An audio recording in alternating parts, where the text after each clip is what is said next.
Hello everyone, এই ভিডিওতে আলোচনা করব মাধ্যমিকের এবিটিএ টেস্ট পার এবছরের 2022-23 এর যে সমস্ত ইংরেজি পেজগুলি রয়েছে সেই ইংরেজি পেজগুলির মধ্যে 294 এই পেজটি নিয়ে।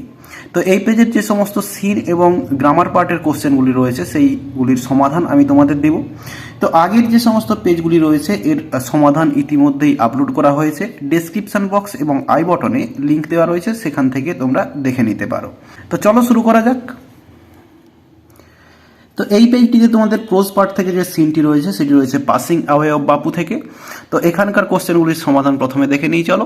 তো এতে এমসিকিউ কোশ্চেন রয়েছে। প্রথমে রয়েছে দি কম্পার্টমেন্ট ওয়াজ ডিকড উইথ ড্যাশ। তো কম্পার্টমেন্টটা কি দিয়ে সাজানো হয়েছিল?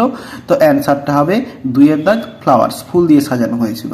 তো বিয়ের দাগে রয়েছে গান্ধীজির presence could be felt amid the dash. তো গান্ধীজির যে উপস্থিতিটা সেটা অনুভব করছিল কিসের মধ্যে?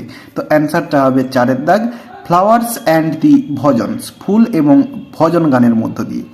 সিয়ের দাগে রয়েছে after the demise of Bapu the narrator felt dash. তো অ্যান্সারটা হবে 2 দাগ আনপ্রোটেক্টেড, অসুরক্ষিত মনে করেছিলেন নিজেকে। এরপরে ডি এর দাগ Gandhiji awakened people to one another's dash. তো অ্যান্সারটা হবে 3 দাগ সাফারিং। এরপরে ইয়ের দাগে রয়েছে the narrator was proud to dash. কোন জিনিসটাতে ন্যারেটর গর্বিত বোধ করতেন? তো অ্যান্সারটা হচ্ছে 3 দাগ বিয়ার বাপুস ব্যানার বিফোর হিম। বাপুর ব্যানার সামনে বয়ে নিয়ে যেতে বা সামনে দিয়ে নিয়ে যেতে গর্বিত অনুভব করতেন। এরপরে দেখো বিয়ের দাগে রয়েছে কমপ্লিট দি ফলোয়িং সেন্টেন্সেস এবং সি এর দাগে রয়েছে ট্রু ফলস। এগুলি খাতায় সমাধান করে দেখাচ্ছি চলো। তো একের বি কমপ্লিট দি ফলোয়িং সেন্টেন্সেসের প্রথমে রয়েছে এ স্পেশাল ট্রেন টুক, এরপরে ড্যাশ রয়েছে। তো অ্যান্সারটা হবে গান্ধীজিস অ্যাসেস টু এলাহাবাদ। বলছে এ স্পেশাল ট্রেন, একটা বিশেষ ট্রেন টুক নিয়ে গিয়েছিল গান্ধীজিস অ্যাসেস, গান্ধীজির ছাইভস্যগুলোকে টু এলাহাবাদ, এলাহাবাদে নিয়ে গিয়েছিল। এরপরে 2 দাগে রয়েছে with Gandhiji's death the authorities felt dash. তো গান্ধীজি যে মারা গিয়েছিলেন সেই মারা যাওয়াতে ন্যারেটর বা অথারিস তিনি কীরকম অনুভব করেছিলেন? তো অ্যান্সারটা হবে the magic circle had vanished leaving her unprotected. তো গান্ধীজি থাকায় তিনি একটা ম্যাজিক সার্কেলের মধ্যে বড় হয়েছিলেন বলে তিনি মনে করেছিলেন এবং গান্ধীজি মারা যাওয়াতে সেই ম্যাজিক সার্কেলটা তাকে অসুরক্ষিত রেখে সেটা ভ্যানিস্ট হয়ে গেছে। এরপর 3 দাগে রয়েছে Gandhiji awakened ordinary people to dash. Ordinary পিপলকে নিয়ে এসেছিলেন বা জাগিয়ে তুলেছিলেন কি ওয়ান অ্যানাদার্স সাফারিং, এটা হবে অ্যান্সার। এরপর 1 সিতে ট্রু ফলস রয়েছে। প্রথমে রয়েছে the author made a great sacrifice for her country.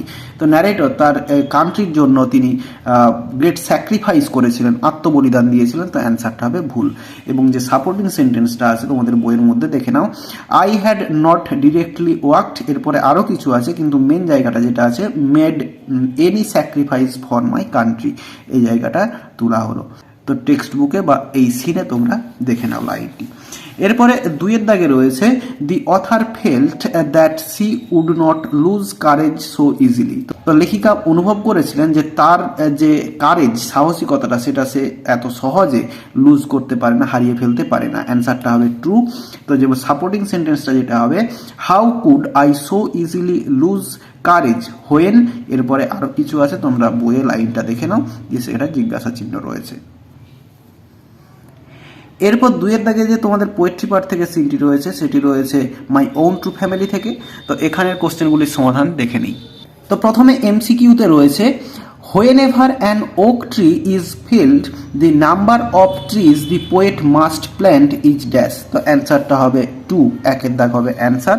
যখন একটা গাছ কাটা হবে তখন কবিকে 2টো গাছ লাগাতে হবে। এরপর বিয়ের দাগে রয়েছে this was my dream beneath the ভোজ। দি ওয়ার্ড ভোজ মিনস, এই ভো মানে কি? ভো মানেটা হচ্ছে 2 দাগ ব্রাঞ্চেস, গাছের ডাল। এরপরে সিয়ের দাগে রয়েছে the colour of the oak bark is dash. Oak গাছের যে ছাল তার রংটা কেমন? তো অ্যান্সারটা হবে 3 দাগ ব্ল্যাক। এরপরে ডি এর দাগে রয়েছে a visit to the oak wood brought over the poet dash. তো একটা ভিজিট, ওই ওক গাছের বনের মধ্যে যে ভিজিট করেছিলেন কবি সেটি তার এনে দিয়েছিল, কি এনে দিয়েছিল? তো অ্যান্সারটা হচ্ছে 4 দাগ হবে চেঞ্জ, একটা পরিবর্তন এনে দিয়েছিল। এরপরে বিয়ের দাগে রয়েছে অ্যান্সার দি ফলোয়িং কোশ্চেন্স। প্রথমে রয়েছে what would happen if the poet did not swear to plant 2 oak trees. এরপরে 2 এর দাগে রয়েছে what occurred when the poet got back in human company. তো অ্যান্সারগুলো খাতায় লিখে দেখিয়ে দিচ্ছি চলো। তো 2 এর দাগের বিতে প্রথমে যে কোশ্চেনটা ছিল, what would happen if the poet did not swear to plant 2 oak trees. যদি কবি 2টো গাছ প্ল্যান্ট করবে, লাগাবে, এই কথাটা যদি সে দিতে না পারে তাহলে তার কি হবে? তো অ্যান্সারটা হবে দেখো, if the poet did not swear to plant 2 oak trees the black oak bark of oak tree would wrinkle over him and he would be unable to grow where he was born. তো এই কোশ্চেনটা ঘুরিয়ে আগে অনেকবার পাওয়া গেছে, অ্যান্সারটা মানেটাও same. এরপরে 2 এর দাগে রয়েছে what occurred when the poet got back in human company. যখন মানুষ্য জগতে তিনি ঘুরে এসেছিলেন, ফিরে এসেছিলেন, তখন তার কি অনুভূতি হয়েছিল বা কি মনে হয়েছিল? এই কোশ্চেনটাও ঘুরিয়ে আগে অনেকগুলি পেজে পাওয়া গেছে, অ্যান্সারটা একই হবে। হোয়েন দি পোয়েট গট হবে এটা। When the poet got back in human company, he realized a change in him. একটি নিজের মধ্যে একটা পরিবর্তন তিনি লক্ষ্য করেছিলেন, বুঝতে পেরেছিলেন। He felt his walk was like a human child. তার হাঁটাটা ছিল মনুষ্য শিশুর মতো, এটা তিনি অনুভব করেছিলেন। But his heart became like a tree. এবং তার যে মনটা সেটা হয়ে গিয়েছিল একটা গাছের মতো।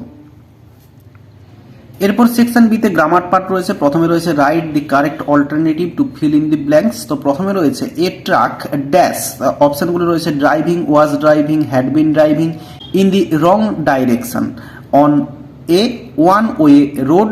এরপরে রয়েছে dash smashing smashed into a bus dash রয়েছে, তারপরে ক্যারিং ক্যারেড বা was carrying 36 passengers in Vietnam's Central Highlands on Sunday, killing 11 people. তো প্রথমে হবে এ ট্রাক ড্যাশ ড্রাইভিং, তো এখানে হবে ওয়াজ driving in the wrong direction, ভুল পথে, on a one way road, একটা ওয়ান ওয়ে রোডে। এরপরে হবে স্ম্যাশড ইনটু এ বাস, একটি বাসকে স্ম্যাশ করেছিল।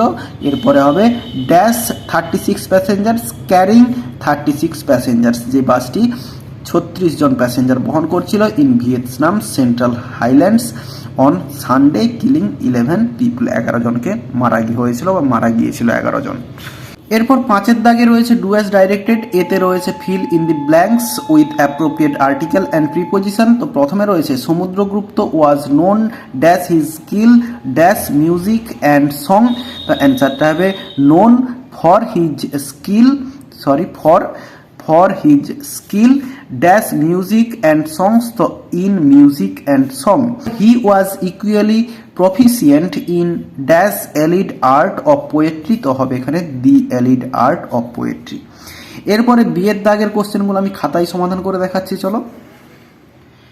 তো বিয়ের দাগের একে রয়েছে Mount Everest is the highest peak in the world. তো এটা নেগেটিভ সেন্টেন্স করতে বলেছে উইদাউট চেঞ্জিং দি মিনিং।